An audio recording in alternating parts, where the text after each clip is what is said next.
வணக்கம் சார். வணக்கம் சுதர்ஷன். எப்படி இருக்கீங்க சார்? நல்லா இருக்கேன். ரொம்ப ஹாப்பி சார் உங்களை மீட் பண்ணுறதுல.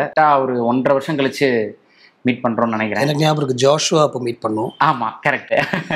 ஸோ ஒவ்வொரு தடவையும் உங்களை இன்டர்வியூ பண்ணும்போது அது இன்டர்வியூன்ற மைண்ட் செட்டு நமக்கு இருக்காது. உங்கள்கிட்ட நிறைய விஷயங்கள் கேட்டு தெரிஞ்சுக்கணும் அப்படின்ற ஒரு ஆஸ்பெக்டில் தான் நான் வருவேன். ஸோ அதுக்காக தான் உங்கள்கிட்டையும் பேசுறது. Thank you sir, thank you. நான் ஒவ்வொரு இன்டர்வியூ சொல்கிற மாதிரி நீங்கள் உங்களோட நரேஷன், நீங்கள் ஒரு விஷயத்த சொல்கிறது வந்து எனக்கு பர்சனலாக ரொம்ப பிடிக்கும். ஸோ அந்த மாதிரி இந்த இன்டர்வியூவில் முழுக்க கௌதம் மேனன் அவர்களும் மலையாள சினிமாவும் அப்படின்ற மாதிரி தான் இருக்க போது. டாமினிக் பற்றின விஷயங்கள் ஹைலைட்லேருந்து ஆரம்பிக்க போகிறோம். டாமினிக் எப்படி ஆரம்பிச்சது அப்படின்றத நீங்கள் சமீபமாக கொடுத்த ஒரு இன்டர்வியூவில் சொல்லியிருந்தீங்க. அதுக்கு முன்னாடி நம்ம டைம் ட்ராவல் பண்ணி 2005க்கு போனோம் அப்படின்னா நீங்கள் மம்முட்டி சாருக்கு ஒரு கதை நரேட் பண்ணியிருக்கீங்க. பட் அப்போது அது டேக் ஆஃப் ஆகலை. பட் இந்த ஷூட்டிங் பண்ணும்போது அந்த கதையை சார் ஞாபகம் வச்சுருந்து உங்ககிட்ட அந்த கதை பற்றியும் அது என்னாச்சுன்றதை பற்றியும் பேசினதா சொன்னீங்க. என்ன காலகட்டம், என்ன மைண்ட் செட்டில் இந்த கதைக்கு மம்முட்டி சார் சரியாக இருப்பாருன்னு அந்த கதைக்கு உங்களுக்கு தோணுச்சு? 2005. ஆமாம், இப்போ நம்ம 2005 இருக்கோம் சார். இல்லை, ஸோ மின்னலே காக்காக்கு அப்புறம் வேட்டையாடு பண்ணதுக்கு அப்புறம் எனக்கு நிறைய ஒரு தைரியம் வந்துச்சுன்னே சொல்லலாம். நம்ம we can take it to anybody. நம்ம எழுதுனதை ஒரு யார்கிட்ட நம்ம கொண்டு போகலாம். இப்போ மின்னலே வந்து ஒரு ஃபர்ஸ்ட் ஃபில்மாக இருக்கும்போது நம்ம வந்து அந்த டைமில் சூர்யாட்டையும் ஒரு 100 பேட்டி சொல்லிட்டு அதுக்கப்புறம் மாதவன் அப்பாஸ் அப்படின்னு சொல்லி ஃபிக்ஸ் ஆகுறாங்க இல்லையா. பட் மாதவன் வந்து அலைப்பாய்தைக்கு அப்புறம் உள்ள வராரு. நான் சொல்றது வந்து ஒரு ஸ்டார் ஸ்டேச்சர் உள்ள ஒரு ஆர்டிஸ்டா இல்லாம ஒரே ஒரு படம் நடிச்ச ஒரு ஹீரோட்ட நான் போய் சொல்லி அதை ஒர்க் அவுட் பண்ணி அதுக்கப்புறம் அப்பாஸ் உள்ள வந்து ஹாரிஸ் நாங்களும் அந்த படம் பண்ணோம். பட் அந்த டைம்ல இருக்கிற maybe Vijay was a bigger star at the time, at that point. அந்த மாதிரி யார்ட்டையுமே எனக்கு சொல்றதுக்கு ஐயோ இது அவங்க நம்ம அப்ரோச் பண்ண முடியாது அந்த மாதிரி மைண்ட் செட்ல இருப்போம். இப்படி வேட்டையாடு பண்ணும்போதும் வேட்டையாடுக்கு அப்புறம் கொஞ்சம் ஒரு நல்லாவே ஒரு தைரியம் வந்துருச்சு. நம்ம யார்கிட்ட வேணா நம்ம எழுதுற மெட்டீரியல் எடுத்துட்டு போகலாம் அப்படின்ட்டு. ஸோ அந்த டைம்ல தான் இதை வந்து மம்முட்டி சார்கிட்ட நான் அந்த கதை வந்து அந்த மாதிரி ஒரு ஆக்டரை கேட்டுச்சு. ஆக்சுவலா ஒரு போலீஸ், ஒரு இன்வெஸ்டிகேஷன், ஒரு த்ரில்லர் அப்படின்ற ஜோன் தான் அந்த கதையும் இருந்துச்சு. வேட்டையாடுக்கு அப்புறம் நீங்க ஆமா அரௌண்ட் த சேம் டைம் வேட்டையாடு எழுதுற டைம்லயே இதை நான் நரேட் பண்ணிருக்கேன் சார். ஓகே. எனக்கு என்ன ஆச்சரியமா இருந்ததுன்னா நான் அந்த மீட்டிங் மறக்கவே இல்லை. ஆனா அவர் அந்த கதையே மறக்கல. அவர் அந்த கதையை என்கிட்ட அப்படியே நரேட் பண்ணார். திருப்பி இப்போ மீட் பண்ணும்போது இந்த கதையை சொல்லும் போது அப்போ நீ வந்த அதுக்கப்புறம் நீ காண போயிட்டு என்னாச்சு அப்படின்னு கேட்டார். நான் அப்படி சொல்ல சார் இந்த கதை நீங்க ஞாபகம் வச்சிருப்பீங்கன்னு நினைக்கவே இல்லை, ஐ நெவர் ஃபர்கெட் அப்படின்னாரு. ஸோ அந்த கதை இன்னும் என்கிட்ட இருக்கு, இன்னைக்கு பண்ணா கூட அது ஃப்ரெஷ்ஷாக தான் இருக்கும் அப்படின்னு சும்மா இப்போ சொல்றேன் உங்கள்கிட்ட. 100%. ஓகே. ஸோ அது ஒரு போலீஸ் வேட்டையாடு மாதிரியே ஒரு போலீஸ் சப்ஜெக்ட். ஏன் சார் அப்பா ஒரால பண்ண டேட்ஸ் இல்ல என்னுடைய விஷயங்கள் தான். நான் அதுக்கப்புறம் வேட்டையாடு பண்ணும்போதே பச்சைக்கிளின்னு ஒன்று ஸ்டார்ட் பண்ணோம். அந்த ப்ரொடியூசரோட ஒரு கமிட்மெண்ட் இருந்துச்சு. அதுக்கப்புறம் அப்பாவுக்கு உடம்பு சரியில்லை, வாரணம் முடிய அந்த ப்ராசஸ். ஸோ அந்த ப்ராசஸ்ல கொஞ்சம் அப்படியே ஒரு டச் விட்டு போச்சுன்னு தான் சொல்லணும், வேற எதுவுமே இல்லை. ஆனா அவரு அப்பவே பண்றதுக்கு ரெடியா தான். ஆமாமா ideas nice, let's talk about it தான் அந்த டைம்ல வந்து நடந்துச்சு. But I was not able to take it forward. டான் சார், அப்போ நீங்கள் வந்து ஏன்னா நீங்கள் மின்னலே முடிச்சு காக்காக்கா முடிச்சு கர்ஷனா முடிச்சுட்டு ஸோ இந்த மாதிரியான ப்ராசஸில் இருக்கும்போது அந்த படத்தை வந்து நீங்கள் தமிழ் அப்படி வச்சுருந்தீங்களா இல்லை மலையாளத்துக்குன்னு பண்ணீங்களா? இல்லை சார் உள்ளே வந்திருந்தாருன்னா it would been Tamil film and ஒரு மலையாளம்ல பெரிய ரிலீஸாக இருந்திருக்கும். அப்படிதான் நான் அப்படிதான். Okay sir. ஸோ இந்த டாமினிக் ஸ்கிரிப்டுக்கு முன்னாடி ஜோஷ்வா சமயத்தில் நம்ம பேசும்போது அப்போ நீங்கள் ஒரு மலையாளத்தில் ஒரு ரைட்டரோட ஒர்க் பண்ணிட்டு இருக்கேன், ஸோ அடுத்த ப்ராஜெக்ட் மேபி அதுதான் அப்படின்றது நீங்கள் சொல்லியிருந்தீங்க. பட் டாக்டர் நீரஜ் ஸோ அவரோட பேர் இதில் வரும்போது ஓகே அந்த ஸ்கிரிப்ட் தான் போலன்றது இந்த படத்துக்கான அனௌன்ஸ்மெண்ட் வரும்போது புரிஞ்சுக்க முடிஞ்சது. பட் கௌதம் சார் அடுத்து இப்போ துருவநட்சத்திரம் பற்றி நிறைய விஷயங்கள் நம்ம பேசிட்டு இருந்தாலும் கௌதம் சார் வந்து ஜோஷ்வாக்கு அப்புறம் என்ன பண்ண போறாருன்ற ஒரு கேள்வி இருக்கும்போது டக்குன்னு ஒரு பூஜை ஃபோட்டோ வருது, நீங்கள் அங்கே ஸ்டார்ட் பண்ணிட்டீங்க அப்படின்ட்டு. இது எங்களுக்கு சர்ப்ரைஸாக இருந்துச்சு, ஏன்னா அதுக்கு முன்னாடி பெருசாக காசிப்பாக கூட எதுவுமே வரல. ஸோ இந்த ப்ராசஸ் எப்படி நடந்துச்சு? ஏன்னா அது அவ்வளோ சீக்கிரம் அப்படி ஒன்று நடந்துச்சு, நானும் எதிர்பார்க்கல. அந்த கதை நம்ம மீட் பண்ணும்போது நான் சொன்னேன்ல ஒரு ரைட்டரோட பேசிட்டு இருக்கேன் அப்படின்னா நிறைய ஐடியாஸ் இருந்தது, நிறைய கதைகள் இருந்துச்சு. ஒரு டைம் டிராவல் இருந்தது, மஞ்சு வாரியருக்காக ஒரு 2 கதை டிஸ்கஸ் பண்ணோம். வேற ஒரு கதையும் எனக்கு ரொம்ப பிடிச்சிருந்தது, ஒரு நக்சலைட் பேக்ட்ராப் ஒரு ஸ்டோரி இருந்துச்சு. அதுவும் அவரோட தான் டாக்டர் நீரஜ் தான். அவரு டாக்டரை விட அவர் ரைட்டர் அதிகம் நினைக்கிறேன். But I'm sure he is a good doctor also. So இந்த மாதிரி அப்பப்போ அவர்கிட்ட பேசி நான் மீட் பண்ண வாய்ப்பு கிடைக்கும் போதெல்லாம் இந்த மாதிரி டிஸ்கஸ் பண்ணும்போது அவங்க சர்க்கிளில் இருக்கிற ஆக்டர்ஸ்ட்டு இது கொண்டு போகலாம் அப்படின்னு பேசிட்டு இருந்தோம். அவர் ஒரு டீமோட ஒர்க் பண்ணியிருக்காரு, மார்டின் பிரகாட் ஒரு டைரக்டர் இருக்காரு, ரொம்ப பிடிக்கும். ஆமாம், ஸோ அவர் கூட ஒர்க் பண்ண அவங்க ஆல்ரெடி அசோசியேட் ஆன சில ஆக்டர்ஸ்ட்டு இந்த கதையை பேசி நான் இங்கே இருக்கிற ஒரு ப்ரொடியூசர்ட்டையும் அந்த கதை சொல்லி எனக்கு வேற ஒரு ஆக்டரோட, நான் ஜஸ்ட் பேர் சொல்ல விரும்பல, பட் வேற 2-3 ஆக்டர்ஸ்ட்டு நாங்கள் போய் மீட் பண்ணி, அவரும் டாக்டர் என்னால் வர முடியாதப்போ அவர் போய் நரேட்லாம் பண்ணாரு இந்த ஸ்டோரியை. எல்லாருக்கும் பிடிச்சிருந்தது. ஒரு மாதிரி பண்ணலான்னு சொல்லும்போது நான் தான் அந்த ஸ்டெப் எடுத்து வைக்கல. எனக்கு என்னமோ அவர் கதை சொன்ன ஃபர்ஸ்ட் டே நான் சொன்னேன் இது மம்முக்கா பண்ணால் நல்லாயிருக்கும் அப்படின்னா, இல்லை சார் பண்ண மாட்டார், நமக்கு ஆக்சஸ் இல்லை அப்படின்னு அவரே சொன்னார். அதை பற்றி நீ கவலைப்படுறீங்க டாக்டர், மம்முக்காக்கு இது கரெக்டாக இருக்கும்ல அப்படின்னு நான் கேட்டேன். கண்டிப்பாக கரெக்டாக இருக்கும், பட் எப்படி அப்படின்ற அந்த ஒரு தாட்டில் இருந்தாங்க எல்லாருமே. பட் சம்வேர் அண்ட் நான் வந்து பசுக்கான்ற ஒரு படம் சார் கூட நடிச்சு, இந்த கதை நாங்கள் பேசிட்டு இருக்கும் போதும் சார் கூட நடிச்சு வெளியே வந்துட்டேன். அந்த டைமில் நான் இதை பற்றி நான் பேசவே இல்லை சார். ஓகே, உங்கள் கூட படம் பண்ணோம் இல்லை வந்து டைரக்டர் இல்லை அதெல்லாம் எதுவுமே நம்ம பேசவே இல்லை. ஜஸ்ட் ஆக்டர், அவர் கூட ஒரு ஆக்டராக நான் அந்த செட்டில் நான் ஒர்க் பண்ணிட்டு வந்துட்டேன். பட் இப்போ இந்த கதை இன்னும் கொஞ்சம் என் மைண்டில் இன்னும் ஷேப் ஆகி, இந்த கேரக்டர் எனக்கு வந்து ரொம்ப பிடிச்சிருந்தது. இந்த டாமினிக் அப்படின்ற ஒரு கேரக்டர், அந்த கதையை தாண்டி அந்த கேரக்டர் எனக்கு வந்து ரொம்ப என்னை அட்ராக்ட் பண்ணிச்சு. அந்த கேரக்டருக்கு உண்டான சில எக்ஸென்ட்ரிசிட்டிஸும் அவருடைய தாட் ப்ராசஸ் ஒரு ரெகுலரான ஒரு கேரக்டர் இல்லை. But at same time is a normal guy. Okay, அவருக்குள்ள வேணும்னா ஹீரோயிசம் இருக்கலாம், he doesn't show it. அவருக்கு ஒன்றுமே கிடையாது, காசு கிடையாது, ஃபேமிலி இல்லை, தனியாக தான் இருக்காரு. But is a detective. அதுவும் அவரே கிரியேட் பண்ண ஒரு விஷயம் தான். என்ன தேடி போறாருன்னா அப்படின்னா, உங்க வீட்டுல பூனை தொலைஞ்சு போச்சுன்னா அவரை நீங்க கூப்பிடலாம். he'll go looking for your cat அப்படின்னு இருக்கலாம். இப்போ வந்து ஒரு ஃபேமிலி வந்து ஒரு கல்யாணம் பண்ண போறாங்க, ஒரு மாப்பிள்ளையை பத்தி ஒரு பேக்ரவுண்ட் செக் வேணும்னா இவர்கிட்ட கொடுப்பாங்க. இந்த மாதிரி கேசஸ் ஹேண்டில் பண்ணக்கூடிய ஒருத்தர். ஏன்னா வேற கேசஸ் வரல, அவரே சொல்லுவாரு மர்டர் கேஸும் மிஸ்ஸிங் பர்சன்ஸ் கேஸும் எனக்கு யாரும் கொடுக்க மாட்டேன்றாங்களே, நான் என்ன வேணா நான் சொல்றேன் அப்படின்னு சொல்லுவாரு. ஸோ இது விஷயம் எனக்கு ரொம்ப பிடிச்சிருந்தது. நான் நிறைய இந்த பிஜி வோர்ட்ஹவுஸோட புக்ஸ் நான் நிறைய படிச்சிருக்கேன். தே நாட் மிஸ்ட்ரீஸ், பட் அதில் ஒரு ஹியூமர் இருக்கும். அண்ட் அதனால எனக்கு இதில் அந்த ஒரு ஃபீல் எனக்கு இதில் கிடைச்சிது. அண்ட் அஃப்கோர்ஸ் ஷெர்லாக் ஹோம்ஸ் அந்த ஒரு ட்ரீட்மெண்ட் தான். So it's a combination of that. And somewhere இது வந்து ஏன் சார் கூட நம்ம பண்ணக்கூடாது அப்படின்னு சொல்லி இந்த 2005 வந்த கட்ஸை மறுபடியும் கொஞ்சம் ரெடி பண்ணிட்டு ஒரு ஜார்ஜ் சாருக்கு நான் ஒரு டெக்ஸ்ட் பண்ணேன். யூஸ்வலாக நான் அந்த மாதிரி பண்ணவே மாட்டேன். லிங்குசாமி சார்கிட்ட பேசினேன், மம்முக்கா எப்படி அப்ரோச் பண்ணுறது, நான் அந்த மாதிரி ஒரு படம் ஒர்க் பண்ணேன், டேரெக்டாக போடுங்க சார் உடனே ரிப்ளை பண்ணுவார் அப்படின்னு. பட் அது ஏதோ அது கரெக்ட் இல்லை அப்படின்னு எனக்கு தோணுச்சு. ஸோ ஜார்ஜ் சாரோட நம்பர் வந்து நான் அந்த படத்தில் ஒர்க் பண்ணும்போது நான் வாங்கிட்டேன். ஸோ ஜார்ஜ் சாருக்கு நான் ஒரு டெக்ஸ்ட் பண்ணேன், இந்த மாதிரி ஒரு சப்ஜெக்ட் இருக்குது, நான் சார்கிட்ட சொல்லணும் அப்படின்னா உடனே கிட்டத்தட்ட ஒரு செகண்ட் டே ஒரு அப்பாயின்மெண்ட் எனக்கு கொடுத்தாங்க. சார் சார் கம் டே ஆஃப்டர்ன்ற மாதிரி ஒன்று சொன்னாங்க. ஸோ நான் ரைட்டர்கிட்ட சொன்னேன், அவரும் ஐயோ ரெடி ஆகணுமே அப்படிலாம் சொல்லி அவரும் ரெடியாக நாங்கள் 2 பேரும் போய் சாரை மீட் பண்ணி ஆக்சுவலாக 10 நிமிஷத்தில் மீட்டிங் முடிஞ்சுது. ஏன்னா இன்வெஸ்டிகேஷனாக வேண்டாம் கௌதம், நிறைய இன்வெஸ்டிகேஷன் படங்கள் நானே பண்ணியிருக்கேன், இப்போ பண்ணதே வந்து கண்ணூர் ஸ்குவாட் இப்போ தான் முடித்தேன் அப்படின்லாம் சொல்லிட்டு இருந்தார். நான் சொன்னேன், சார் வந்துட்டோம், ஒரு வாட்டி கேளுங்க, I think you like it sir, எனக்கு இதில் ஒரு மாதிரி ஒரு அட்ராக்ட் பண்ணிச்சு. என்ன if you don't like it will give you something else, I want to film with you, அதுதான் என்னுடைய ஆப்ஜெக்டிவ் அப்படின்னு சொன்னேன். அவர் பேச ஆரம்பிக்கும் போதே I could see that he liked the idea, he was drawn.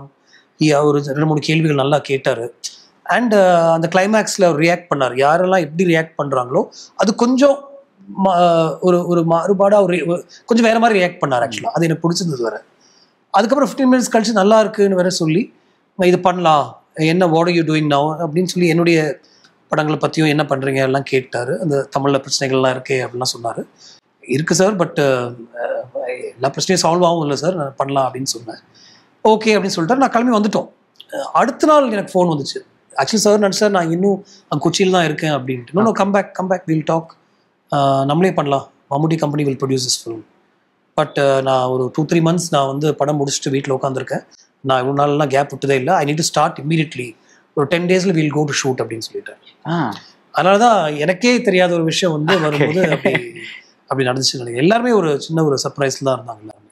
Super sir. So அந்த டைம்குள்ளே நம்ம start பண்ணுறதுனால நீங்கள் பேக்கடாக ரெடியாக தான் இருந்தீங்க? Story was ready. No, so at least கதையாக எழுதுறதுக்கு கதை தேவையில்லை, எங்கே போகுது இந்த கதை, எந்த கிளைமேக்ஸில் கொண்டு போய் முடியுது அப்படின்னு தெரியும். பட் அதுக்குள்ளே ஒரு ஸ்க்ரீன் பிளே ஒர்க் பண்ணும், நிறைய விஷயங்கள் ஒர்க் பண்ணும். ஸோ அதை நான் எடுத்து அந்த ரைட்டர் வந்து ஆக்சுவலாக ரொம்ப இன்ட்ரெஸ்டிங்காக ஒர்க் பண்ணுவார். அவர் ஒரு ஃபோன் தான் வச்சுருக்காரு. ஆக்சுவலாக அந்த ஃபோனில் ஒரு நோட்ஸ் பேஜ் மாதிரி ஒரு ஆப் இருக்குது அவர்கிட்ட, அதில் மலையாளத்தில் எழுதிடுறாரு, பாயிண்டாக எழுதுறாரு, அதான் அவருடைய கதை. அதை வந்து எனக்கு வந்து நான் கேட்டேன், உங்கள் வாய்ஸில் எனக்கு மலையாளம் படிக்க தெரியாது, நீங்கள் வாய்ஸில் அதை வந்து நீங்கள் கன்வெர்ட் பண்ணி ஒரு வாய்ஸ் ரெக்கார்ட் மெசேஜாக எனக்கு அனுப்பிச்சிங்கன்னா நான் அதை கேட்டு நான் எழுத ஆரம்பிப்பேன்னு சொன்னேன். அதுக்கு ஒரு 1 week டைம் ஆச்சு.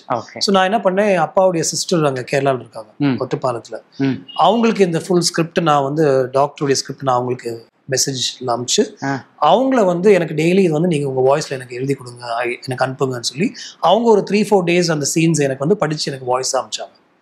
அதை மைண்டில் வாங்கி நான் வந்து தமிழ் வெர்ஷன் எழுத ஆரம்பித்தேன்.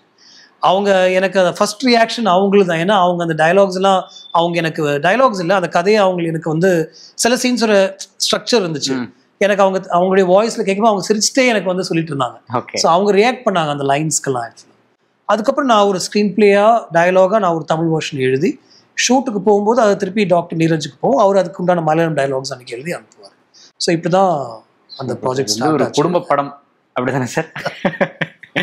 Okay sir. ஏன்னா இப்போ இந்த ப்ராசஸில் ஒரு 10 நாள் டைம் இருக்குது ஷூட்டிங் போகிறதுக்கு, கதை நம்மக்கிட்ட இருக்குது சூப்பராக, அதுக்கு ஸ்க்ரீன் பிளே டைலாக் எழுதி மம்முட்டி சார் மாதிரி ஒருத்தர் தான் ஹீரோவாக பண்ணுறாரு, அவர் தான் ப்ரொடியூசரும் கூட.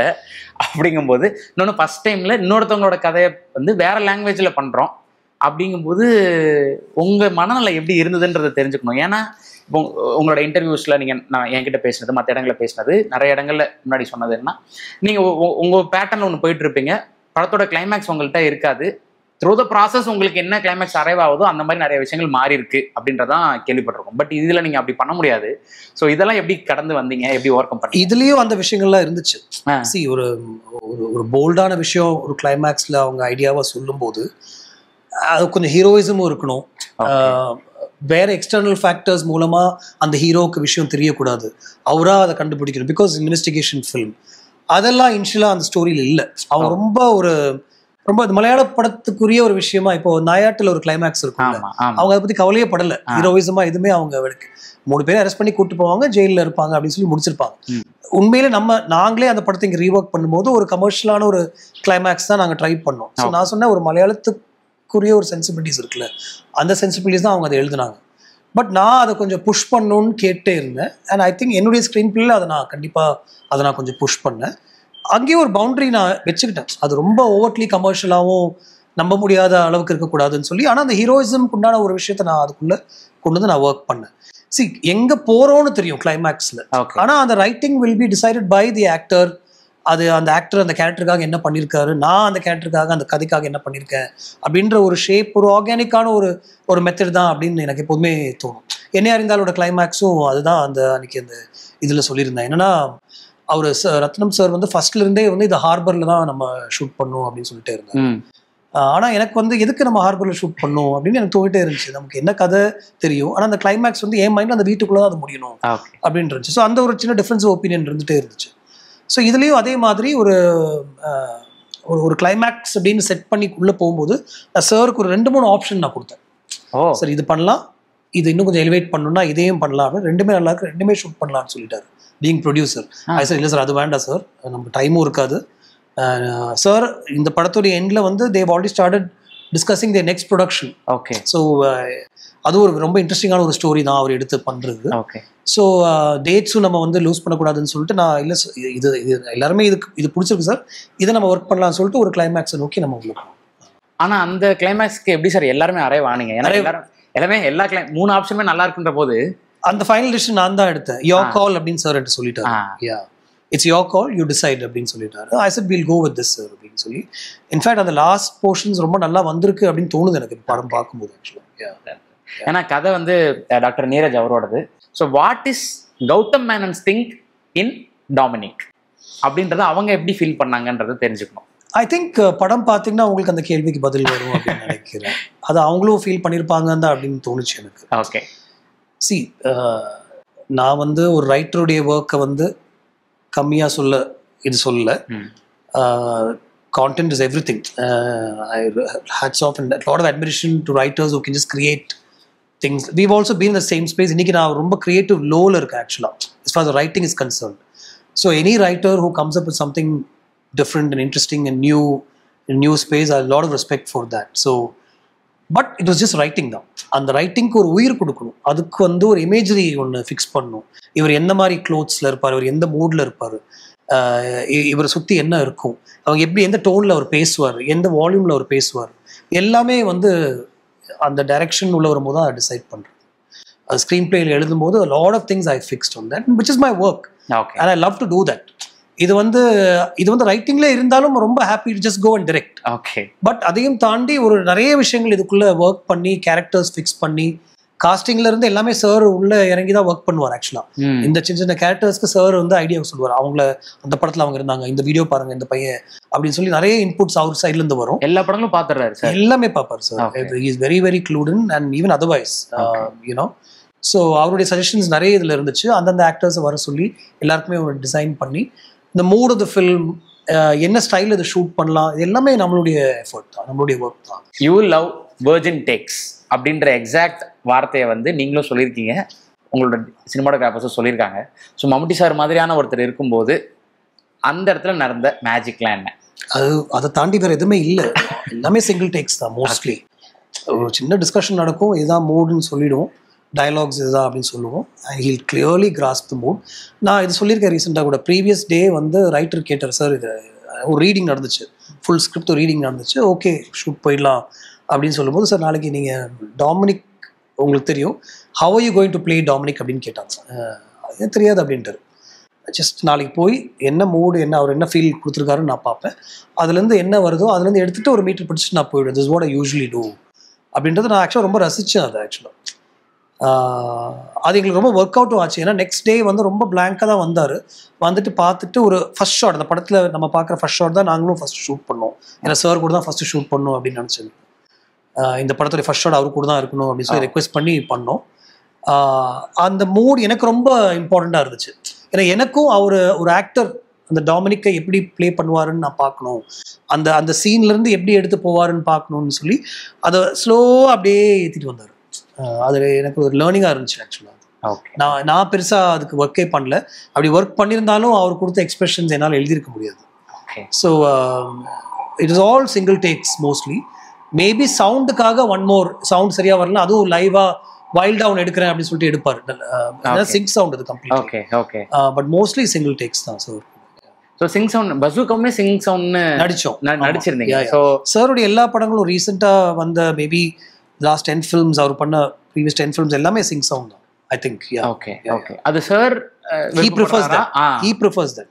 Okay. An actor comes into his own அப்படின்னு சொல்லுவார். Live sound gives you the scope to perform. நம்ம டப்பிங்னா அது ரொம்ப ஒரு மெக்கானிக்கல் ஆகிடும். நம்ம டப்பிங்கில் நிறைய மாற்றிக்கிட்டு இருப்போம். ஆனால் நடிக்கும்போது நம்ம ஒரு ஃபோக்கஸ்டாக நடிக்கிறோம்ல, இந்த இப்போ ஒரு மூட் க்ரியேட் ஆகி நம்ம நடிக்கும்போது நம்மளுடைய வாய்ஸில் நிறைய அப்ஸ் அண்ட் டவுன்ஸ் இருக்கும். அதெல்லாம் வந்து டப்பிங்கில் வந்து நம்ம ஒரே ஃப்ளாட்டாக சொல்லுவோம், இல்லை ஏற்றி சொல்லுவோம். So an actor comes into his own அவர் சொன்னார் ஆக்சுவலாக. And dubbing is a very painful process. நம்ம மறுபடியும் அந்த ஒரு டப்பிங் ஸ்வீட்குள்ளே பெர்ஃபார்மன்ஸை ரீக்ரியேட் பண்ணி ஒரு மைக்குக்கு முன்னாடி actors performing and saying the lines, அதுதான் ரெக்கார்ட் ஆகுது. அது யூஸ்வலாக ஒரு படத்துக்கு 20-25 days போகும் எல்லா படத்துடைய டப்பிங்கும். அது ரொம்ப பெயின்ஃபுல்லான ஒரு ப்ராசஸ். ஸோ இதில் எங்களுக்கு அது இல்லவே இல்லை. ஒரு 2 to 3 days கரெக்ஷன்ஸ் மட்டும்தான். எங்கெல்லாம் லைவ் சவுண்ட் கொஞ்சம் டிஸ்டர்பிங்காக வேறு இப்போ எக்ஸ்டர்னல் சவுண்ட்ஸ் இருந்துச்சோ அதை மட்டும் கரெக்ட் பண்ணோம். அண்ட் கொஞ்சம் 2-3 வார்த்தைகள் நாங்கள் வந்து சாருக்கு வந்து டோட்டலாக பார்த்தீங்கன்னா ஒரு 1 day தான் அவருக்கு வந்து டப்பிங் கரெக்ஷன்ஸே இருந்துச்சு. ஸோ அதனால தான் அவரோட படங்கள் அடுத்தடுத்து டக் டக்குன்னு ரிலீஸ் ஆகிறதுக்கு காரணமாக இருக்கும் சார். ஸோ டப்பிங் ஒரு பெரிய போஸ்ட் ப்ரொடக்ஷனில் ஒரு பெரிய பங்கு இல்லை அப்படின்றனால. Correct. Okay okay sir. So நீங்கள் சார் பர்ஃபார்மன்ஸ் பார்த்துட்டு நீங்கள் எக்ஸைட் ஆகி, இல்லை நீங்கள் சில காம்ப்ளிமெண்ட்ஸ் அப்ரிஷியேஷன் இந்த மாதிரியான விஷயங்கள் வரும்போது சார் அதை எப்படி ரிசீவ் பண்ணிக்கிட்டாங்க செட்டில்? அவர் சார் வந்து எல்லாத்துக்குமே ரொம்ப சட்டிலாக எதுக்குமே அவர் வந்து அசர மாட்டார். ஓகே. நம்மளும் வந்து ரொம்ப ஓவரா பண்ணுறோம் அப்படின்னு அவர் நினைக்கக்கூடாதுன்னு சொல்லிட்டு நான் ரொம்ப நேச்சுரலாக தான் இருந்தேன். But I love what ever he was doing. டீமை பார்த்துட்டே இருப்பேன் நான். அவர் ஒவ்வொரு விஷயமும் பண்ணும்போது பார்த்துட்டு சிரிச்சுட்டு அதுக்கு சூப்பர் சார் கிரேட் சார் அப்படின்னு சொல்லிட்டு நம்ம ஓவர் ஆகிடும். ஓகே. அவர் நார்மலாக கேஷுவல் அப்படின்னு போயிடுவார். ஓகே. எவ்வளோ டேரக்டர்ஸ் பார்த்துருப்பாரு சுதர்ஷன், எவ்வளோ டேரக்டர்ஸ், எவ்வளோ ஃப்ரேம்ஸ். நம்ம போய் ரொம்ப இன்ட்ரெஸ்டிங்காக சார் கேமரா எப்படி வருது சார்ன்னு அதை நிறைய பேர் சொல்லியிருப்பாங்க. அதை அவர் பார்த்துருப்பாரு. அங்கேருந்து தூரத்தில் பார்த்தாலே என்ன லென்ஸ் இருக்குன்னு அவருக்கு தெரியும். Very very on the ball, on the மணின்னு சொல்லுவாங்க தெரியுமா. He knows and obviously he knows. Venkat Prabhu sir வந்து ஒரு இன்டர்வியூவில் சொல்லியிருந்தாங்க, இப்போ நம்ம மலையாள படத்தை நம்ம ஊரில் எல்லாரும் பயங்கரமாக செலிப்ரேட் பண்ணுறோம். அந்த படம் வந்து பொதுவாக எல்லா மலையாள படங்களுமே வந்து ஸ்லோவாக தான் ஸ்டார்ட் ஆகும். நிறைய இடங்கள்ல வந்து டியூரேஷன் அதிகமாக இருக்கும், ஸ்லோவாக தான் இருக்கும். ஆனால் அதை வந்து என்ன எவ்வளோ ஏஸ்தட்டிக்காக இருக்காங்கன்றதை வந்து என்ஜாய் பண்ணி ரசிக்கிறாங்க. நம்ம ஊரில் அதை பண்ணால் அவங்களுக்கு வந்து பிடிக்க மாட்டேங்குது, படம் லேகு அப்படின்னு சொல்லி திட்ட ஆரம்பிச்சிடறாங்க கிரியேட்டரை. இது எப்படி அது புரிஞ்சுக்கிறதுனே தெரியல. மலையாள படத்துக்கு ஒரு விஷயம், தமிழ் படத்துக்கு ஒரு விஷயமானு கேட்டிருந்தாரு. இப்போ நீங்கள் அங்கேயும் ஒர்க் பண்ணனால நீங்கள் இதுக்கு கரெக்டாக சம்வேர் எனக்கு மேபி இந்த படம் வந்து தமிழில் டப் பண்ணலாமா அப்படின்னு ஒரு டாக் வரும்போது, இல்லை சார் இது மலையாள படமாக தான் நம்ம பண்ணோம், அது மலையாள படத்துலேயே இருக்கட்டும், மலையாளமாகவே இருக்கட்டும் அப்படின்னு நான் சொன்னேன். மேபி இந்த காரணங்களால தான் அப்படின்னு எனக்கு தோணுது. பட் அங்கே இருக்கிற அந்த ஏஸ்தட்டிக்ஸ், அந்த சென்சிபிலிட்டி இருக்குல்ல ரைட்டிங்லேயும், அது இங்கே ரொம்ப ரொம்ப நான் பார்த்தது இல்லை அந்த மாதிரி. ஓகே. ரீசெண்டாக இங்கே ஒரு படம் நம்ம ரொம்ப ரசித்து பார்த்தோன்னா, ஒரு ஸ்க்ரீன் பிளேயாக ஒர்க் பண்ண விஷயங்கள் வந்து மகாராஜா. எனக்கு அது ரொம்ப பிடிச்சிருந்தது. அஃப்கோர்ஸ் எல்லாருக்கும் அது பிடிச்சிருந்தது. பட் அந்த ஒரு சென்சிபிலிட்டியோட நிறைய படங்கள் அப்படி இல்லை. I don't think it's just the audience வந்து நம்ம ஒரு விஷயம் வந்து ஒரு சின்ன ஸ்லோவாக நம்ம ஒன்று சொல்கிறோம், ஆனால் அது பியூட்டிஃபுல்லாக சொல்கிறோம், கதைக்குள்ளே நிறைய விஷயங்கள் இருக்குது, படத்தில் நிறைய விஷயங்கள் இருக்குன்னா அந்த லேகோ, அந்த slow pace of the film will not matter. Okay okay. So அதனால இந்த ரீசன் வந்து முக்கியமான காரணமாக இருக்குது நீங்கள் தமிழை டப் பண்ண வேணான்னு கால் எடுக்கிறதுக்கு. ஆமாம், நான் ஒரு மலையாள படமாக தான் அது பார்த்தேன். ஓகே. அந்த ரீஜனுக்குரிய ஒரு படம், அர்பன் கேரக்டர் தான், சிட்டியில் இருக்கிற ஒரு கேரக்டர் தான் அப்படின்னு நான் சொன்னல ஏற்கனவே. ஆனால் அந்த கதை அப்படியே இருக்கட்டும், அது தமிழாக மாற்றி அங்கே இங்கே வந்து சென்னையில் நடக்குது, அதுக்கப்புறம் ஒரு மூணார் மாதிரி ஒரு ஹில் ரிசார்ட், அது வேண்டாம் அப்படின்னு நான் சொல்லிட்டேன். Okay sir. ஸோ இந்த விஷயத்துக்கு அடாப்ட் பண்ணுறது இருக்குல்ல சார், இப்போ உங்களோட ஸ்டைல்னு இப்போ நீங்கள் வந்து இப்போ புஷ்பானா பேர் இல்லை பிராண்டுன்ற மாதிரி கௌதம் மேனன் அப்படின்றது ஒரு பேர் கிடையாது, ஒரு பிராண்டு. ஸோ அப்படி இருக்கும்போது உங்கள் படம் அப்படின்னா சில விஷயங்கள்லாம் இருக்குது அப்படின்றத நம்ம ஃபேன்ஸ் ஆகிய நாம ஆடியன்ஸ் ஆகிய நம்ம பார்த்து என்ஜாய் பண்ணி உள்ளே வரோம். நான் அதனால தான் இதில் கௌதம் மேனன் திங்குன்றது என்ன இருக்குன்றது தெரிஞ்சுக்கணும்னு ஆசைப்பட்டு கேள்வியாக கேட்டேன் சார். ஸோ நம்மளோட கம்ஃபர்ட் ஜோனு, நமக்கான விஷயங்கள் நம்ம இது வரைக்கும் பில்ட் பண்ணி வச்சிருக்கிறது எல்லாத்தையும் கொஞ்சம் ஓரமாக எடுத்து வச்சுட்டு நான் இன்னொன்று ட்ரை பண்ணுறேன், அதை எக்ஸ்பிளைன் பண்ணுறது எப்படி வருதுன்றதை நானே டிஸ்கவர் பண்ணணும்னு நினைக்கிறேன்னு ஒரு முடிவு எடுக்கும்போது அதுக்கான ரிசல்ட் வந்து நீங்கள் நினச்ச மாதிரி கிடைக்கும்போது இருக்கக்கூடிய சந்தோஷத்தை பேசணும்னு நான் நினைக்கிறேன் சார். இந்த படம் அதுதான் நினைக்கிறேன். இது எப்படி பண்ணோம், எந்த அளவுக்கு போய் ரீச் பண்ணோம், எவ்வளோ பேர் இதை வந்து ரசிப்பாங்க, அப்படி அந்த தாட்குள்ள நான் போகல. பட் எனக்கு அந்த டைமில் இந்த ஐடியா நான் எழுதியிருக்க மாட்டேன் அப்படின்னு தான் எனக்கு தோணுது. இந்த கதையாக படிக்கும்போது இதனால் எழுதியிருக்க முடியும், இது என்னால் எழுதவே முடியாது அப்படின்னு நான் யோசிக்கல. ஆனால் நான் எழுத ஆரம்பிக்கும் போது இந்த மாதிரி ஐடியா நான் எழுதியிருக்க மாட்டேன். Especially the way the film ends, இதனுடைய ஒரு ஃபினாலே இருக்குல்ல, the final portion of the film, அது வந்து நான் யோசிச்சிருக்க மாட்டேன் கண்டிப்பாக. ஆனால் அவர் எழுதி இதுதான் ஐடியான்னு சொல்லும் போது என்ன அதை அட்ராக்ட் பண்ணிடுச்சு, நம்ம இது பண்ணால் ஒரு மாதிரி நம்மளுடைய ஜேர்னியில் இன்ட்ரெஸ்டிங்காகவும் டிஃப்ரெண்ட்டாக இருக்குமே அப்படின்னு சொல்லி தான் நான் இது நிறைய பேர்ட்டு நான் கொண்டு போய் நான் ப்ரொடியூசர்ஸ் சொல்கிறேன். 3-4 ப்ரொடியூசர்ஸ் நரேட் பண்ணும்போது அவங்க நான் நினச்ச மாதிரியே ரியாக்ட் பண்ணாங்க. அந்த எண்டுக்கு அவங்க ஒரு ரியாக்ஷன் கொடுத்தாங்க. சில பேர் வந்து எண்டுக்கு ரொம்ப பாசிட்டிவாக ஒன்று ரியாக்ட் பண்ணாங்க. ஒரு 80-20 மாதிரி இருந்துச்சு. ஒரு 20% ஐயோ இப்படியா அப்படின்னு கூட இருந்துச்சு ரியாக்ஷன்ஸ். அதை நான் எதிர்பார்த்து தான். பட் நீங்கள் படம் பார்க்க ஆரம்பிக்கும் போது ஐ திங்க் இது வந்து நீங்கள் பிராண்ட், என்னுடைய ஸ்டைல் அப்படின்னு நீங்கள் சொன்னதால நான் சொல்ல, but seeing the film you will see that okay this is directed by Gautham அப்படின்னு தோணும். ஓகே ஓகே, அது இருக்கும் அப்படின்னு தோணுது. Super sir. அண்ட் அதுக்குள்ள ஒரு டிஃப்ரென்ஸும் நான் கொடுத்துருக்கேன் towards the end, the way we've treated the climax and ஒரு சாங் எல்லாமே வந்து கொஞ்சம் என்னுடைய ஸ்டைல்லேருந்து கொஞ்சம் வேற மாதிரி ஒன்று பண்ணி அங்கங்கே நான் தெரிகிற மாதிரியும் நான் பண்ணியிருக்கேன். அப்படிதான் நினைக்கிறேன். அவுட் பார்க்கும்போது நீங்கள் வித்தியாசமாக பண்ண விஷயங்கள் ஒர்க் ஆகுதுன்னு உங்கள் டீம்லையோ இல்லை எடிட்டர் ஆண்டனி சாரோ சொல்லும்போது ஒரு சின்ன சந்தோஷம் இருக்கும்ல, நம்ம இது வரைக்கும் பண்ணிட்டு இருக்க விஷயங்கள்லேருந்து வேற ஒன்று பண்ணும்போது அது கிடைக்கிற ரெஸ்பான்ஸ்ன்றது. ஸோ அதை என்ஜாய் பண்ணி சார் தான் ஃபர்ஸ்ட். ஏன்னா அவர் வந்து இன்னைக்கு ஷூட் பண்ண சீனை வந்து அடுத்த நாள் காலையில் லொக்கேஷன் வந்த உடனே அதை பார்ப்பார். ஏன்னா ஆன் லொக்கேஷன் எடிட்டர் இருப்பாங்க இல்லையா, அவங்க வந்து ஒரு ரஃப் அசம்பிளி மாதிரி ஒன்று பண்ணுவாங்க ஆக்சுவலாக. பட் சார் அடுத்த நாள் காலையில் வந்து அந்த ரஃப் எடிட்டர் பார்ப்பார். எந்த டிஸ்கஷனுமே நடக்காது. அதாவது இல்லை இது வேண்டாம், இது நல்லா இல்லை அப்படின்ற வரைக்கும் அந்த 45 days அது நடக்கவே இல்லை. அதை பார்த்துட்டு நான் அந்த ஸ்பாட் எடிட்டர் கேட்பேன், என்ன சொன்னார்னா சார் ஒன்றும் சொல்லலைன்னா இஸ் ஹாப்பின்னு அர்த்தம் அப்படின்ட்டு. அதனால சொல்கிறேன் எந்த டிஸ்கஷனும் நடக்கல. வந்து ஷூட்டில் அப்படியே அடுத்த நாள் அப்படியே ஷூட் போயிடுவார். ஸோ அதுதான் ஃபர்ஸ்ட் ரியாக்ஷன். அதுக்கப்புறம் ஆந்தனி தான் உண்மையிலேயே செகண்ட். ஏன்னா he puts together the film and first edit ஃபுல்லாக ஆந்தனி உட்காந்து பண்ணுவார். அதுக்கப்புறம் தான் நான் உள்ளே வருவேன். ஒரு ஃபுல் ரவுண்ட் அசம்பிள் பண்ணதுக்கப்புறம் I will sit with him and then we will நம்ம நினச்ச மாதிரி வந்திருக்கா அப்படின்னு சொல்லுப்போ he kept reacting in a very favorable way. நல்லா இருக்கு மச்சான், நல்லா இருக்கு அப்படின்னு சொல்லிட்டு எடிட் பண்ணாரு. ரொம்ப ரசிச்சு எடிட் பண்ணாரு ஆக்சுவலாக. And Antony has one very loud style of editing. ஒரு ஃபன்னியான விஷயம் இல்லை நல்ல விஷயம் பண்ணா மச்சா அப்படின்னு கை தட்டுவார்.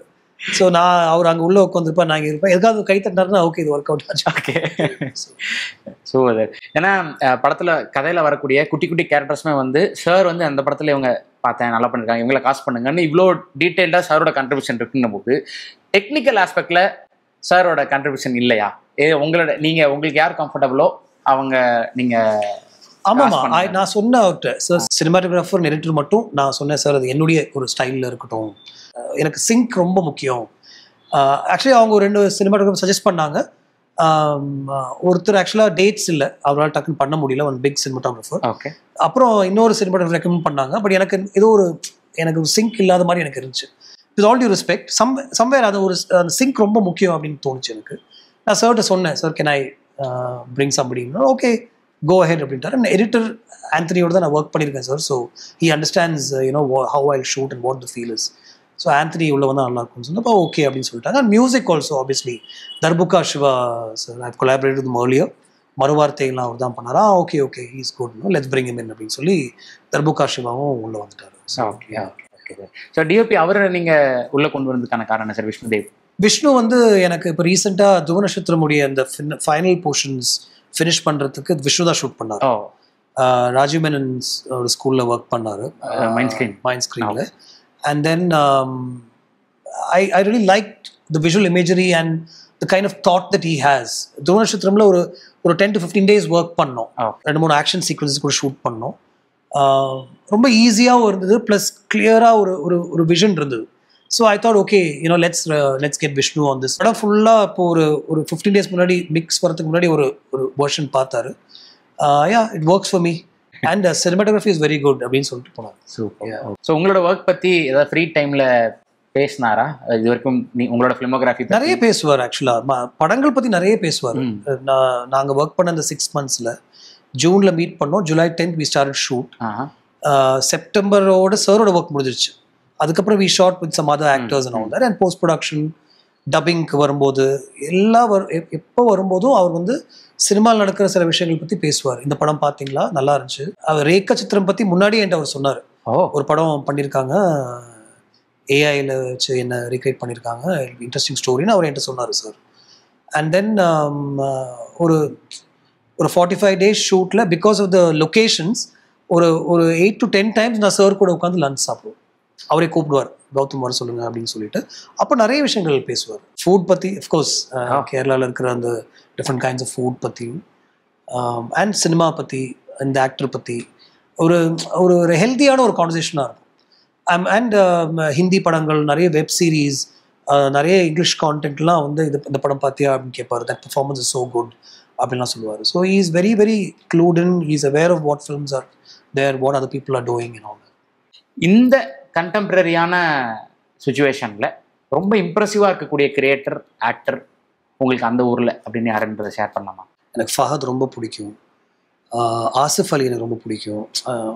என்ன இருந்தாலும் அந்த கண்டென்ட் ஒன்று சொல்லும் போதில், இந்த கான்டென்ட் சொல்லும் போது அவங்க ஓகேன்னு சொல்லி அந்த படத்துக்குள்ளே வரணும்ல. I feel he picks these very very new and interesting ideas. Basil definitely. I like Vineet Srinivasan's films, his work, the way he thinks, songs எல்லாமே. உள்ளொழுக்கு எனக்கு ரொம்ப பிடிச்சிருந்தது. ஸோ ஊர்வஷி மேமுடைய பர்ஃபார்மன்ஸ், அந்த படத்துடைய ரைட்டிங், அது எனக்கு ரொம்ப பிடிச்சிருந்தது. All we imagine is light கூட நான் ரசித்தேன், அதுவும் நல்லா இருந்தது. சௌபின் என்ன படம் நடித்தாலும் நான் பார்த்துருவேன். ஸோ அது பழைய படங்களாலும் சரி, நான் மிஸ் பண்ண படமாக இருந்தாலும் சரி. சௌபின் அண்ட் சுராஜ் யா, அவரும் he picks is very interesting films. And mostly அவர் படங்கள் நான் ஓடிடியில் தான் பார்த்துருக்கேன். வீட்டில் சாட்டர்டே இல்லை சண்டே மார்னிங் வந்து ஒரு படம் பார்க்கணும்னு இறங்கும்போது சுராஜோட படங்கள் இருந்தால் நான் மிஸ் பண்ண மாட்டேன். These 2 actors are also very compelling actors. இப்போ நம்ம ஊரில் ஒரு குறிப்பிட்ட ஏஜுக்கான கதைகளை நடிக்கிறதுக்கு லீட் கேரக்டர்ஸே, ஏதாவது ஹீரோக்களே இல்லை அப்படின்ற ஒரு விஷயம் வந்து ஃப்ரெண்ட்ஸாக பேசும்போது, கதை பற்றி பேசும்போது பேசுகிற ஒரு விஷயம். கம்பேரிட்டிவ்ல நம்ம மலையாளத்தில் பார்க்கும்போது, ஸோ ஒரு டீன் ஸ்டோரி அப்படின்றது இப்போ நிறைய விஷயங்கள், இப்போ பாலான்ற படம் வந்து அங்கே பயங்கரமாக ஒர்க்காக இருக்குது. பிரேமலு பெரிய சென்சேஷன். ஸோ நஸ்லன், மேத்யூ தாமஸ், ஆவேசமாக நடித்த பசங்க. ஸோ இந்த மாதிரி அந்த ஏஜ் கேட்டகரியில் பண்ணக்கூடியவங்க வந்து என்ன ஜானராக இருந்தாலும், லவ் சப்ஜெக்டாக இருந்தாலும் சரி, ஒரு த்ரில்லர், ஃபன் என்னவாக இருந்தாலும் அதை ஹேண்டில் பண்ணுறதுக்கான நபர்கள் இருக்காங்க. நம்ம ஊரில் அப்படி இல்லையோன்ற ஒரு கேள்வியும் ஒரு ஆதங்கமும் இருக்குது. ஸோ அஸ் அ சீனியர் கிரியேட்டராக நீங்கள் இதை எப்படி பார்க்குறீங்க? ஸோ இது வந்து அந்த கம்பேரிசனுக்குள்ளே போனால் ஓகே, இவன் வந்து தமிழை வந்து கரைச்சி கொடுக்கலாம் அப்படின்ற மாதிரி ஆகிடும். பட் ஆனஸ்ட்லி ஐ ஃபீல் நீங்கள் சொன்னது தான், இங்கே யாருமே இல்லை. அவங்கள்ட்ட போய் கதை சொல்லணும், கதை சொல்கிறது ஓகே, தட்ஸ் ஃபைன். ஏன்னா கதை இல்லாமல் நம்மளும் படம் பண்ண முடியாது. யார்கிட்ட வேணால் கதை சொல்லலாம். பட் அதுக்குள்ளே எனக்கு இதில் வந்து என்ன இருக்குது சார், இது வந்து அப்படின்ற மாதிரி ஒரு தாட்குள்ளே போயிடுறாங்க. ஒரு லவ் ஸ்டோரியா, ஒரு ஆக்ஷன். ஸோ இதே படங்கள் மலையாளத்தில் இங்கே பார்த்து இதை ரீமேக் பண்ணலாமா அப்படின்னு யோசிப்பாங்க. ஆனால் இதே கதையை வந்து இங்கே சொன்னால் அவங்க பண்ண மாட்டாங்க. அந்த மாதிரி ஒரு குரூப் இங்கே இல்லை. நீங்கள் சொன்ன நேம்ஸ் எல்லாரோட படங்களும் நானும் பார்த்துருக்கேன். அந்த மாதிரி ஒரு பஞ்ச் இங்கேயும் இருக்காங்க. ஆனால் அவங்க வேற ஒரு தாட் ப்ராசஸில் ஒர்க். ஸோ நீங்களும் டாக்டர் நீரஜ் 2 பேரும் சேர்ந்து பண்ணும்போது ஃபர்ஸ்ட் மஞ்சு வாரியர் மேம்க்கு ஒரு படம் பண்ணுறதா இருந்தது அப்படின்றத ஒரு இன்டர்வியூவில் நீங்கள் சொல்லியிருந்தீங்க. இஃப் இன்கேஸ் நீங்கள் ஒரு சோ கால் ஃபீமேல் சென்ட்ரிக் படம் அப்படின்னு சொல்லக்கூடிய விஷயங்களில் நீங்கள் ஒரு விஷயம் பண்ணுறீங்க அப்படின்னா அந்த படம் எப்படி இருக்கும் அப்படின்றத உங்கள் பதில் மூலமா தெரிஞ்சுக்கணும். அதுக்கப்புறம் படம் வரும்போது படம் பார்த்து தெரிஞ்சுக்கிறோம். அப்படி ஒரு விஷயம் நடந்ததுன்னா இல்லை, நம்ம ஒரு ஒரு ஒரு மேல் ப்ரொட்டாகனிஸ்ட்டுக்கு நம்ம ஒரு ஒர்க் பண்ணுறோம்ல, அதே மாதிரி தான் அவங்களுக்கும் இருக்கும் அப்படின்னு எனக்கு நிறைய ஆசை. அந்த மாதிரி நிறைய எழுதியிருக்கேன் வேறு. பட் மறுபடியும் அது யார்கிட்ட கொண்டு போகிறது அப்படின்றதான் பிரச்சனை. அண்ட் தென் அதுக்கு ஃபண்டிங் தேவைப்படுது. இது வந்து ரொம்ப நாளாக நடந்துட்டு இருக்க ஒரு பிரச்சனை. Female driven characters, female driven ஃபில்ம்ஸ்க்கு ஃபண்டிங் ஈஸியாக கிடைக்குமா அப்படின்றத இன்றைக்கி இருக்கிற டாப் 5 or 6 ஃபீமேல் ஆக்ட்ரஸஸ் அது மாதிரி பேசியிருக்காங்க. ஓகே, அந்த இன்டர்வியூஸில் நானும் பார்த்துருக்கேன். அவங்களுக்கும் அந்த ஆதங்கம் இருக்குது. என்கிட்ட அந்த மாதிரி நிறைய ஐடியாஸ் இருக்குது. பட் ஃபண்டிங்னு நம்ம இல்லை வந்து அந்த ப்ரொடியூசர்கிட்ட நம்ம அப்படி போய் உட்காரும்போது சார் வேறு ஏதாவது ஒன்று பண்ணலாம் சார் சொல்லுங்கள் அப்படின்னு தான் சொல்கிறாங்க. ஸோ அந்த ஒரு ஸ்டேஜ் நம்ம ரீச் பண்ணோம் வேர் we can do whatever we want. அப்போ கண்டிப்பாக இந்த மாதிரி நிறைய ஃபீமேல் ப்ரொட்டாகனிஸ்ட் ஃபிலிம்ஸ் என்னால் ஈஸியாக கொடுக்க முடியும் அப்படின்னு தோணுது. And I have lot of material like that. But to exactly answer your question Sudarshan, ஒரு கமல் சருக்கு நம்ம வேட்டையாடில் என்ன எழுதணுமோ அதே மாதிரி ஒரு ஃபீமேல் ப்ரொட்டாகனிஸ்ட்க்கு என்கிட்ட நிறைய விஷயங்கள் இருக்கு. ஸோ அது எதிர்காலத்தில் நடக்கும். ஏன்னா உங்களோட படங்கள் இருக்கக்கூடிய ஹீரோயின்ஸும் அவங்கள நீங்கள் எழுதின விதமும் அந்த கேரக்டரோட நேமும் வந்து இன்னமும் எல்லாருக்கும் ரொம்ப பரிச்சயமாக இருக்குது, ரொம்ப பிடிச்சிருக்கு. ஸோ அவங்கள மட்டுமே மையப்படுத்தி, அதாவது ஃபீமேல் ஹீரோயின்ஸை மட்டுமே மையப்படுத்துகிற விஷயம் வரும்போது அது எப்படி இருக்கும் கௌதம் சார் ஸ்டைலில்? இல்லை, கன்ஃபார்ம்டாக நடக்கும் சுதர்ஷன். நான் அதை வேற மாதிரி சொல்கிறேன். ஒரு 2-3 இயர்ஸ் முன்னாடி நான் இங்கே உட்காந்துருப்பேன் அப்படின்னு நான் நினைக்கவே இல்லை. எனக்கு அது ஆனஸ்டாக நான் சொல்கிறேன். பட் ஒரு டிரைவ் இருந்துகிட்டே இருந்துச்சு. இல்லை இது பண்ணணும், நம்ம விடக்கூடாது, இட்ஸ் ஓகே, இது ஒரு ஃபில்ம் தான், ஒரு ஃபில்முக்கு உண்டான பிரச்சனை தான், it's nothing against you, nothing personal. ஒரு ஃபில்மை சுற்றி நம்ம சில டெசிஷன்ஸ் எடுத்தோம், அது தப்பாக போயிடுச்சு, அதுலேருந்து ஓவர் கம் பண்ணி வெளியே வரலாம் அப்படின்ற ஒரு கான்ஸ்டன்ட் டிரைவ் இருந்துகிட்டே இருக்கும். ஆனால் நாளைக்கு நம்ம பார்க்க முடியுமா ஈஸியாக அப்படின்ற ஒரு தாட்டும் எனக்குள்ளே இருந்துகிட்டே இருந்துச்சு. ஓகே, அது பயங்கர ஒரு ஓவர் பவரிங்கான ஒரு தாட். ப்ளஸ் நம்மளை சுற்றி இருக்கிறவங்க, நம்மளை விரும்பாதவங்க சொல்கிற விஷயங்களும் அந்த மாதிரி தான் இருந்துச்சு. நம்மளை டார்கெட் பண்ணி வரவங்களும் அந்த மாதிரி தான் ஒரு ஆம்பிஷனில் இன்ட்ரெஸ்ட்டில் வந்தாங்க. அதுக்கப்புறம் திடீர்னு எனக்கு தோணிச்சு, நம்மளை பிளாக் பண்ண ட்ரை பண்ணுறாங்கன்னா there should be something worth it in us. இல்லாட்டி வேற யாரையுமே அவன் பிளாக் பண்ண ட்ரை பண்ணலையே, நம்ம தானே பிளாக் பண்ண ட்ரை பண்ணுறாங்க. So let's just keep going on அப்படின்ற ஒரு தாட்டில் தான் நான் இன்னைக்கு இங்கே மம்முட்டி சார் கூட ஒரு படம் பண்ணி உங்கள்கிட்ட இதை பற்றி நான் பேசுவேன், இல்லை நேற்று ஒரு 2-3 பேர்கிட்ட பேசினேன் அப்படின்னு நினைக்கவே இல்லை. நான் இன்னைக்கு காலையில் கூட நிறைய பிரச்சனைகள் இருந்துச்சு இந்த படத்தை சம்பந்தமாக, நான் இருக்கிறதுனால, நான் டைரக்ட் பண்ணுறதுனால. எஸ், ஈவன் தோ அது ஆமாம், எஸ், மொழி படமாக இருந்தாலும் எஸ், அதுக்கு நான் என்ன விரும்புகிற ஒரு 2-3 பேர்கிட்ட பேசி அவங்க ஹெல்ப் மூலமாக நான் அதை சால்வ் பண்ணிட்டேன். இன்னைக்கு உங்கள்கிட்ட பேசும்போது நான் அதை சால்வ் பண்ணி தான் நான் வந்து பேசுகிறேன். இப்போ படம் நாளைக்கு ரிலீஸ் ஆகுது எல்லா இடத்துலையுமே, and I'm looking forward to it. But இது நடக்கும்னு நான் நினைக்கல. So I'm really happy and I'm thankful to all the powers that maybe that's put me in this situation and this position today. So மலையாளத்தில் படம் பண்ணுறது வீட்டில் எல்லாரும் எவ்வளோ ஹாப்பி? ஏன்னா உங்களை ஆன் ஸ்க்ரீனில் பார்க்குறத தாண்டி டேரக்டராக உங்களை பார்க்க தான் வீட்டில் இருக்கவங்க, உங்கள் ஒய்ஃப், பசங்க எல்லாரும் விரும்புகிறாங்கன்னு நீங்கள் என்னோட இன்டர்வியூலையும் நீங்கள் சொல்லியிருந்தீங்க. இப்போ அவங்களோட ஸ்டேட் ஆஃப் மைண்ட் என்ன? இல்லை, ஒரு கால் எடுத்தோம். ஆக்சுவலாக இங்கே படங்கள் பண்ணுறதுக்காக பேசிகிட்டு இருக்கும்போது இந்த நரேஷன் முடிஞ்சு திரும்பி வரும்போது, சார் நம்ம பண்ணலாம், லெட்ஸ் டாக் நம்பர்ஸ், எவ்வளோ பட்ஜெட்டு, எவ்வளோ நாள் அப்படின்னு பேசும்போது, இது மலையாள படம் தான். ஸோ மலையாள படத்துக்குரிய ஒரு பட்ஜெட்குள்ளே தான் இது பண்ண முடியும். ஏன்னா அவங்களுடைய ரீச்சு, அந்த தியேட்டர்ஸு, நம்பர் ஆஃப் தியேட்டர்ஸ் வச்சு தான் அவங்க கால்குலேட் பண்ணி ஒன்று பண்ணுவாங்க. சார் யூஸ்வலாக பண்ணுற ஒரு ஸ்டைல் இருக்கும். ஸோ அந்த கால் ஒன்று எடுக்க தேவைப்பட்டுச்சு. இது பண்ணலாமா, இது பண்ணால் நமக்கு ஒரு ஃபைனான்ஷியலாக யூஸ்ஃபுல்லாக இருக்குமா, இல்லை நம்ம கெரியரில் இது வந்து ஒரு ஒரு மைல் ஸ்டோன் ஃபில்மாக இருக்குமா, இல்லை சார் கூட ஒர்க் பண்ணுற ஒரு எக்ஸ்பீரியன்ஸ் அண்ட் மம்முட்டி சார் கூட ஒர்க் பண்ணுற ஒரு எக்ஸ்பீரியன்ஸ் நம்ம லூஸ் பண்ண வேண்டாமா. இந்த மாதிரி ஒரு வீட்லேயும் நம்ம க்ளோஸாக இருக்கிற நம்ம கூட ஒர்க் பண்ணுற அசோசியேட்ஸோடய ஒரு டிஸ்கஷன் நடந்துச்சு. மம்முட்டி சார் இருக்கிறோட ஒரு படம் பண்ணோம் நம்ம கெரியரில், ஒரு 20th film, I think that's releasing for me. அது வந்து ஒரு ஒரு சூப்பர் ஸ்டார் லெஜெண்டரி ஆக்டர் கூட நம்ம ஒரு படம் பண்ணிட்டோம், அது நல்லாவும் பண்ணிட்டோன்ற மாதிரி வந்துச்சுன்னா நல்லா இருக்கும்னு சொல்லி தான் அந்த கால் எடுத்தேன். Nothing else mattered. ரெம்யூனரேஷன் இல்லை இது வந்து எவ்வளோ பெருசாக ரீச் ஆகும் அதெல்லாம் எதுவுமே யோசிக்கல. அந்த மாதிரி ஒரு படமாக தான் நான் அதை எடுத்து பண்ணேன். அதுக்கு வந்து அந்த ஃபேமிலி வந்து ரொம்ப ரொம்ப சந்தோஷப்பட்டாங்க. அண்ட் அம்மா வந்து அவருடைய எல்லா படங்களும் பார்த்துருக்காங்க. இப்போ கூட வீட்டில் உட்காந்து ஓடிடியில் பார்ப்பாங்க. இந்த சாருடைய 70s 80s 90s வந்த படங்கள்லாம் அவங்க பார்த்துருக்காங்க. மம்முட்டி சாரை மீட் பண்ணும் அப்படின்னு உட்காந்துருக்காங்க. இதுதான் அவங்களுடைய ரொம்ப, அவங்க யூஸ்வலாக அந்த மாதிரி கேட்கவே மாட்டாங்க என்கிட்ட.